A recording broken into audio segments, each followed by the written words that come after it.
So Bkfc 82 takes place October 4th. Mike Perry versus Jeremy Stevens. The winner is apparently going to face Conor McGregor. And you guys know, man, this was easily the best press conference of the year, bar none. Purely off of these two right here, which I'm gonna be honest, I know nothing about majority of these fighters. However, I'm getting a DAZN subscription once my Netflix is canceled, and I'm going to be watching this event. Maybe I'll even watch it live. I don't know. I need to get more into live streaming. I don't know. I have ADHD, man. I do whatever my mind puts me towards. But this obviously has major implications purely off of this main event right here. And I want to talk about like the kind of start that Jimmy Steven, or not Jimmy Steven, well, we'll get to him, but Mike Perry is, and how he went from a mid-tier UFC fighter to BKFC's biggest star behind Conor McGregor. Uh, Conor McGregor, obviously. But I mean, I'll even start there first, right? So we know what happened with Mike Perry, right? Bunch of amateur bouts, had a really good amateur career, debuts in 2014, goes 3-1, loses a boxing match, or he goes, actually went 8-0, getting 2 wins in the UFC, lost that decision, gets 2 KOs, loses to Ponzinibbio in Ponzinibbio's prime, Max Griffin. He beats Caulfield with split decision, gets submitted by Donald Cowboy Cerrone, beats Alex Oliveira. Very, middle of the pack career in the UFC, right? Loses to Vicente Luque, Jeff Neal, beats Mickey Gall, loses to Tim Means and Daniel Rodriguez, and then he ends up being released. Goes and fights and try to combat wins and split decision, and then he finds himself in BKFC against Julian Lane. And if you guys don't know who Julian Lane is, he's Let Me Bang Bro guy from The Ultimate Fighter, very infamous clips. Um, Gotta be honest, really did not pan out much. Yeah, tough. Season 16. Came in, what is that, 4-0. Lost to Sullivan, or 4-1, sorry. Sullivan McDowell. It's, not important, who he, beat in that, but again, the point is, he went over to BKFC, beat him, beat Michael Venom Page, which is a win that is aging phenomenally with what MVP is doing in the UFC. He TKOs, he breaks Luke Rockwood's teeth, he TKOs Eddie Alvarez, and he knocks out Thiago Alves, which not a lot of people know who Thiago Alves is. Back in the day, he was a beast. Yeah, around, he came in 2005. Yeah, 2005, right? Lost his debut, but, first on the KO.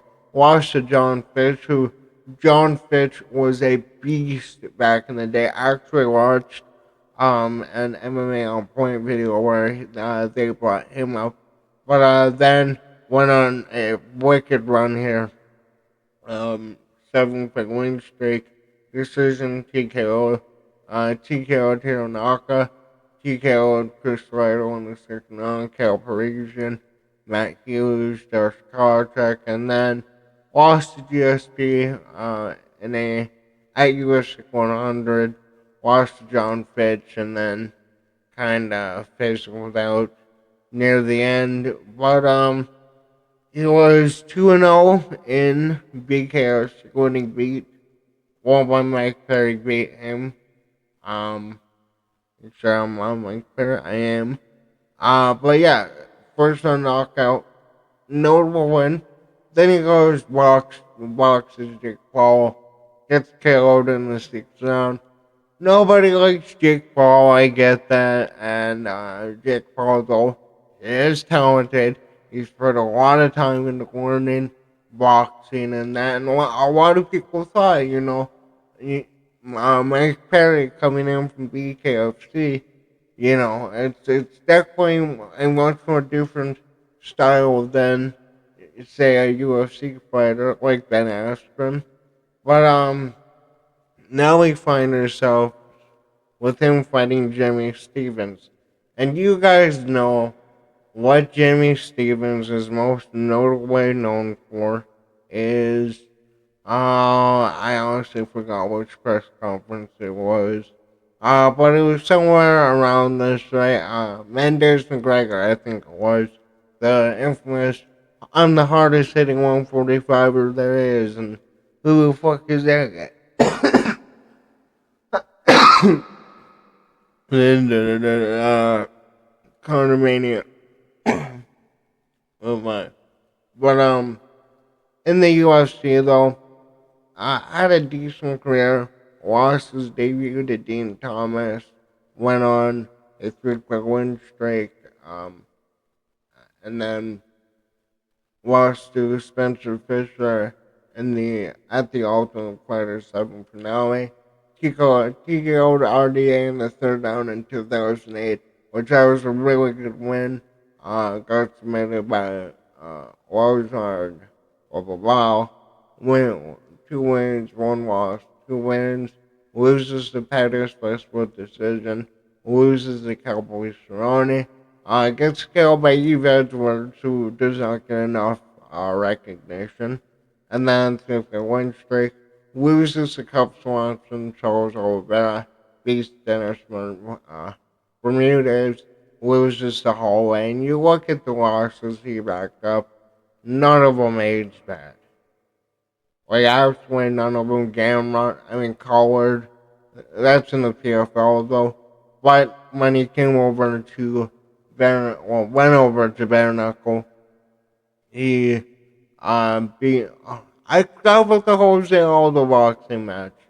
That is notable. It's a decent boxing match. But he came in, TKO'd Jimmy Rivera in the third round. Again, Jimmy Rivera is fighting Frankie Edgar. I'll get to that fight in a second here. But Big Bobby Taylor TKO'd Eddie Alvarez. Lost to Mason Jones in the UFC. Back in May.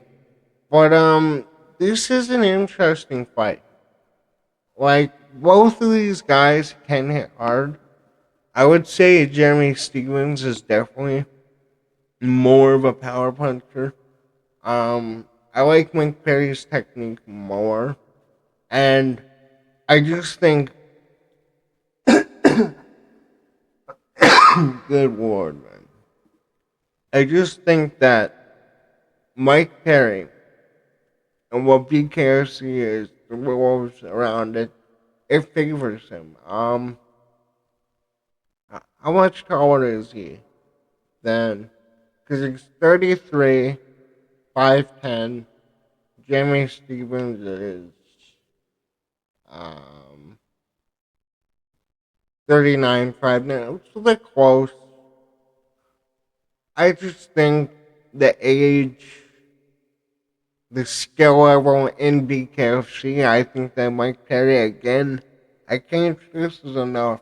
When I watched his fights in BKFC, he looked a lot more comfortable.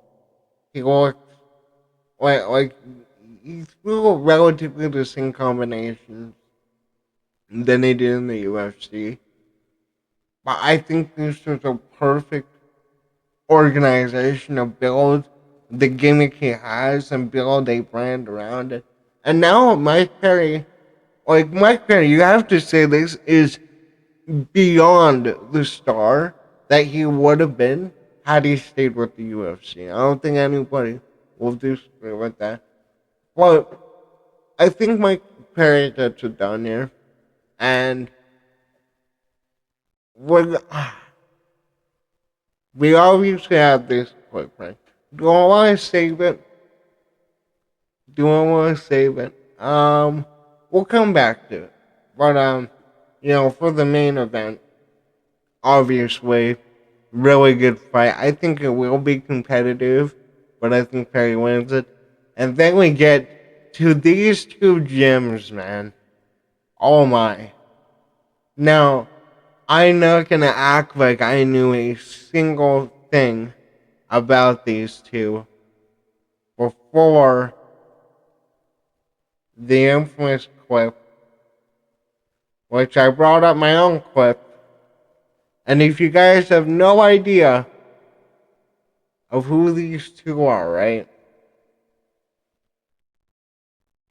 These two women. This is all. This is all you need to see.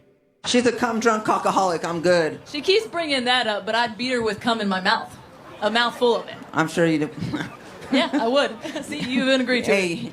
Hey, you're easy work, and that is the pun intended, sweetheart. Oh, we'll find out. We'll find out, Cupcake.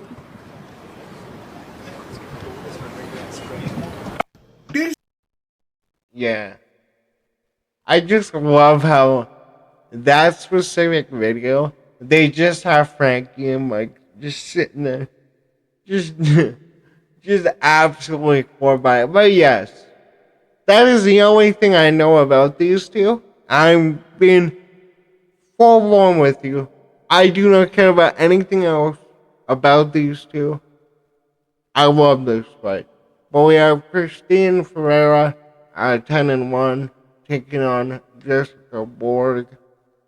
Jessica Borg, we go look at her. Her MMA career started 2 wins, ended up going 2-2, goes on a 3-5 winning streak, lose 1, win 1, loses 2, win 1. Okay, so we get the point. Didn't go that well. What did she end off with? 3-3. I just said that. But like many other fighters, ends up going to Bkfc, first round knockout. Against Sarah Quick. First round knockout against Katarina Wader. I'm guessing that's the name. And then she's coming off of another 32-second KO over Hannah Rankin. Now, again, I know nothing about these women beyond that infamous clip. But we go over to Christina here. Won her last fight by well actually let's go down here. Let's see amateur 3-1, 2 TKOs, goes 2-2, 4-2, 4-3, and then or never mind. I'm looking at the wrong thing. Okay, so she had 3 fights in Invicta, 1-2. Okay, goes to BKFC, first round knockout, second round TKO, loses a unanimous decision. All right, second round TKO, third round TKO, decision. First round verbal submission. Second round TKO, and then beats her in the rematch. Doctor stoppage. Again, I don't know what happened in any of these fights, so I'm not even gonna act like it. I split decision, and then in the last fight, another doctor stoppage. So basically, she's a beast inside Bkfc. 42 years old. Okay, where is she from? San Jose, California, 42. How old is the other girl? Let's see. You know, Jessica Borg. 32. All right. Um.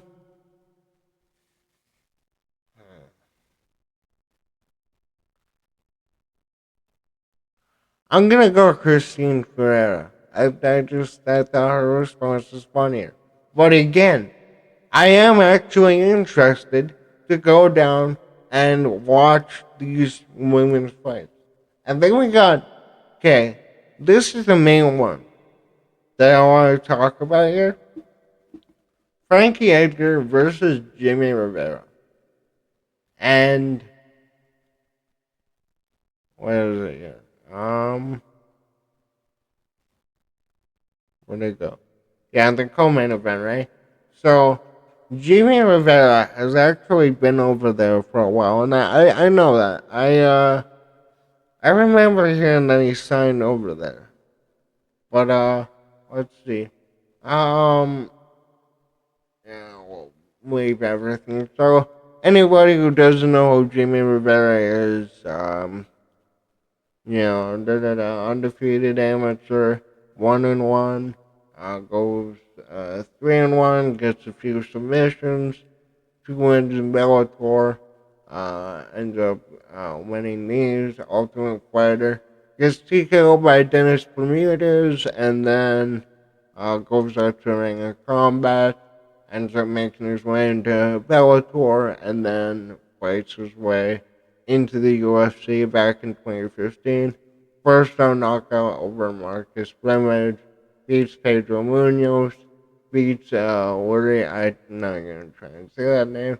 Beats Uriah Faber back in 2016, beats Thomas Almeida, gets KO'd by Marlon Moraes, beats John Dodson, loses to Aljo Yan, Cody Stamen.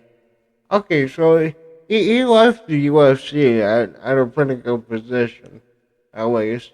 Loses his last fight, but he got a fight in the night bonus for it against Pedro Munoz, and then goes over in 2022 and ends up having stupid mosquitoes, man. I hate summer. So glad it's over. But has a majority decision against Howard Davis. Beats Bezhad Usmanov by unanimous decision. Um, Loses by Dr. Stoppage to Jeremy Stevens. Beats Daniel Strauss. Loses to Kai Stewart. And he's looking to rebound against Frankie Edgar. Um, so what is that? He's 2-1 in Bkfc. Not bad. Um, Nothing that really stands out to me though. And then Frankie Edgar, man. No, why? They, they better be giving Frankie Edgar a boatload of fucking money. That's all I'm gonna say. He better be he better make so much money in this fight that he doesn't even need to think about money for at least the next 10 years. Um Frankie Edgar, he's an OG of the sport, man. Debuts in 2005. Goes 8-0. Beats Jim Miller on the uh, reality fighting. Um, I forgot about that one. Okay, anyways. Ends up fighting Gray Matter. And, okay, Gray Matter, he and Gray Matter will go on to have one of the greatest trilogies of all time. Well, following that loss, he went on a tear decision, fight of the night bonus, beat Sean Strick, who was a beast at the time, roided to the fucking gills. But then he submits Matt Beach, beats BJ Penn by unanimous decision twice. Incredible fights. And again, you have to remember Frankie Edgar. How tall is he? Frankie Edgar is 5'6", and he went in at 155 against BJ Penn, who fought Lyoto Machida at was 205 pounds, ends up beating him, winning the belt, defying the odds, and two incredible fights, beats him again, and then in the rematch against Gray Matter, they go to a split decision draw. Um, Again, one of the best trilogies ever.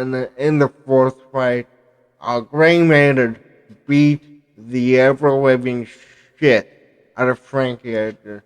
Like the first round at least. The first round was horrific, and then in that fourth round, dude, that was one of the most insane comebacks of all time, and you really have to throw Frankie Edgar up there for what he did in this division.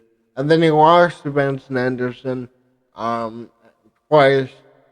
Second fight by split decision. Moved down to 145. Faced Jose Aldo for the belt. Couldn't get it done. But at his natural weight class, which again they never had featherweight until the WEC merger. Beats Charles Oliveira, BJ Penn, Cub Swanson. Beats BJ Penn once again. Uriah Faber, Chad Mendez, loses to Jose Aldo again at UFC 200. Beats Jeremy Stevens at UFC 205. Oh yeah, he was the guy fighting Jeremy Stevens. I totally forgot. Um, but TKO's the doctor stoppage against Yair Rodriguez. That KO against Ortega was pretty bad. Beats Cub Swanson.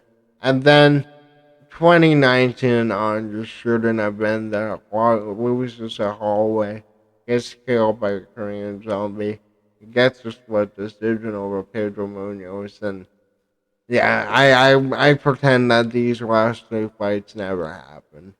But Jimmy Rivera, on the flip side, right? He's also a guy who has been around for quite some time. Yeah, where did it go here? Am I blind? He's obviously been around Frankie Edgar. Um,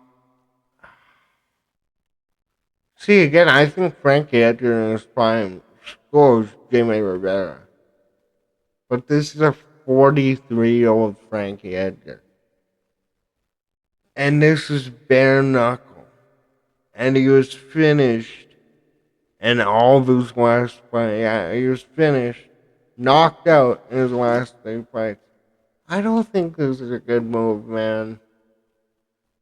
I just, I hope he's making his money. I think Jimmy Rivera should win this fight here. But I mean, maybe, the time away he healed his chin. Maybe he comes out and shocks the world. But I don't want to see Frank Edgar go on to have a career at, um, in the Bkfc. I hope this is a one-time payday.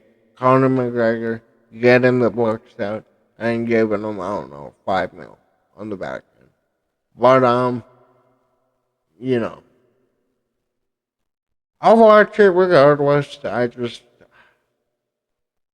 want to see Frankie get hurt. That's my only thing. I don't want to see Frankie get hurt. And then, we got three other fights here. Any free fights? No. So, once again, before I fully leave this website, this is how you do it, UFC. See how it's not lagging at all? See how, I can click on a fighter, it loads up instantly? Oh my, no way! You can watch the fight, you can see the round, you can see, dude, unbelievable, man! Like, you guys saw how fast that load. Okay. Just for fucking reference. just for a fucking reference. Let's go UFC.com, right? And this is such a petty fucking reason to prefer Bkfc over UFC, but as somebody who makes content on this shit, okay, it will overall sick fucking card. I can't wait. Well, sick main event. But let's say we want to go into Marco Ruffy. Oh, now it's actually loading. That went too quick. Usually though, like, okay, let's trick the website. Like usually though, like it's you guys seen it whenever I use this website or whenever anybody else uses it, it bugs out and all this shit. Dude, okay, like let's go into Nasruddin Imavov fight history.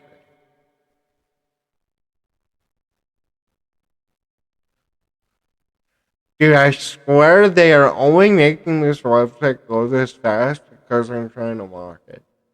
I've never had this website.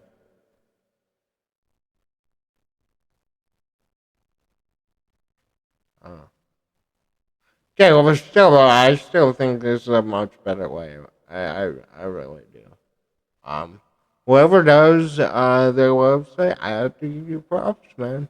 Um, but yeah, obviously, this I feel maybe it's the Battlefield 6 to Black Ops 7, 8. Oh, my fucking trailer was so fucking dumb. I'm not a gaming YouTuber, but I'm gonna go on a little rant here. Holy shit, Call of Duty fucking died, and they are just trying to bury that shit as far down as they can. I saw the writing on the wall after Modern Warfare 2019. I stopped playing. Um, but yeah. Anyways, though, this is a really good card. I feel like you have a lot of guys, you have recognizable names, you have people who make highlight reels out of your press conferences, which how often does that happen in modern UFC? And then obviously, we need to talk about the implications. Where am I at? 30 minutes, whatever. Those of you that watch my videos to the full end, you obviously know, and I'm probably gonna make a video about this before and after the fight. But this is the other part of it, right? And I'll play it for you right here. We call Platinum Mike Perry. Can we get a round of applause here for the King of Violence? You know, Mike, it has been about a year since you have towed the line, and a lot has happened in that time, my friend. During your absence, there's been some words between you and one of our fair owners here, Mr. Conor McGregor. At this point in time, where can you say this relationship is? How good are you and McGregor at this point? I would love to get this cleared up here in front of everybody at the State of the BKFC. Well, I think it makes a lot of sense. We haven't seen Conor in the ring in a while, but I know he loves bare knuckle, and I'd love to face off against him anytime. Anytime we're looking for the action. Yeah, you're welcome back, because I welcomed you back. October 11th is your date, and you'll dance for me, boy. You'll dance for the owner, and then we can talk. But your date is October 11th. Michael Perry, the return of Platinum. And we've got some hell of an announcement for an opponent for you. One of the baddest men to ever grace the Ultimate Fighting Championship, when it comes to bare knuckle, and he's going to throw down with you in front of me for my viewing pleasure. And then I'll decide if you're worthy.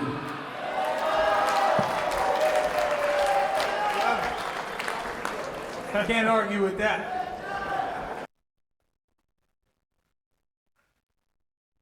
Dude, that is one of the best fucking promos we have gotten all year. And yes, it's Conor McGregor. I shouldn't be surprised. But the winner of this fight gets to face Conor McGregor in Bkfc. And you may be thinking, well, Mike Perry has his setup with Jamie Stevens, or with Conor McGregor. What does Jamie Stevens have? And for those of you that have absolutely no idea about any MMA war whatsoever, you guys have seen this clip. I'm just trying to find it though. I cannot. My brain is not working. Don't bully me.